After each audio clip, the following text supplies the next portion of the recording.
So one question I get a lot recently is why Zone 2 training? So many people wonder why Zone 2 training is so common and what are the benefits and why do people do it? So today I want to explain my experience of training in this zone over the last 3 years. Those that are new to the channel here, so I've been documenting my experience and training leading towards Gold Coast Marathon, so check out those videos for me. In regards to Zone 2 training, I've made a list of a few dot points that I want to go through today.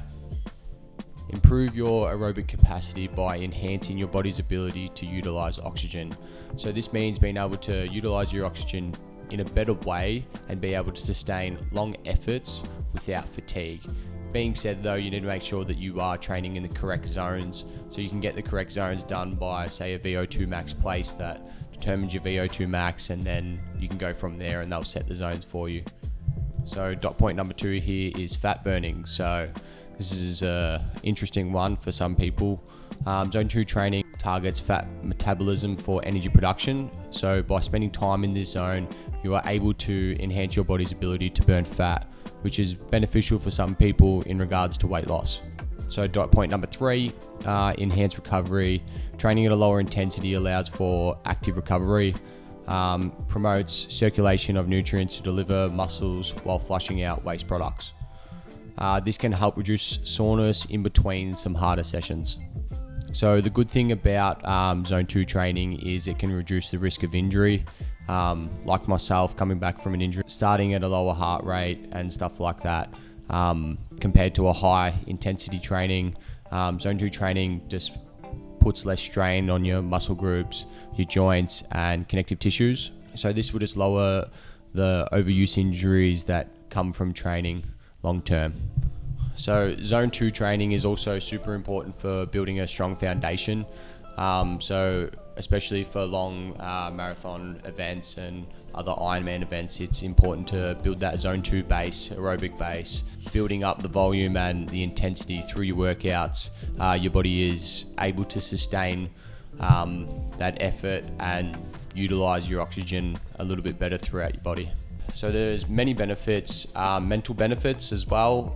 So low intensity exercise can meditate and stress relieve. It allows you to focus on your breathing, running form, and then just promotes mindful and relaxation for some people, as it is tough for some to keep under that zone, but make sure that you are trying hard to keep under that zone. So there is a way that you can do your zones yourself, which is through the Maffetone method. So that is 180 beats per minute minus your age. Once you have that figure, the only way to really improve that zone is spending time in that zone. While doing that, your heart rate zone will go up, which means that you can work a little bit harder in that zone, but it's still just based off your fitness. Zone 2 training can be incorporated in many things such as walking, cycling, swimming, running, rowing, any sport. So it is definitely something that I wish I included when I was younger, building my fitness and not just focusing on all those high intensity efforts.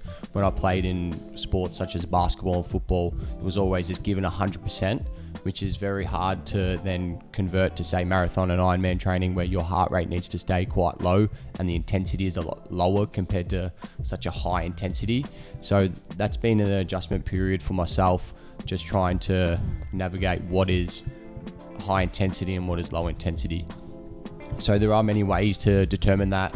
As I said before, the VO2 max testing will set your zones for you, but then you can also get a heart rate monitor which will determine your zones.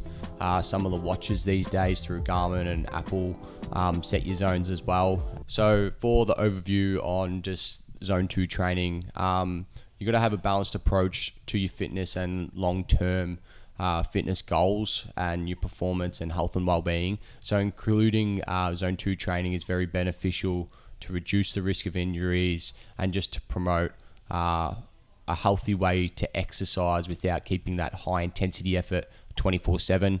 It's something that I'm still struggling with, to then not compare myself to other people on apps and Strava and stuff like that, but just focusing on your ability and your fitness. So thanks for watching the video, guys. Please like and subscribe. Stay tuned for the next video.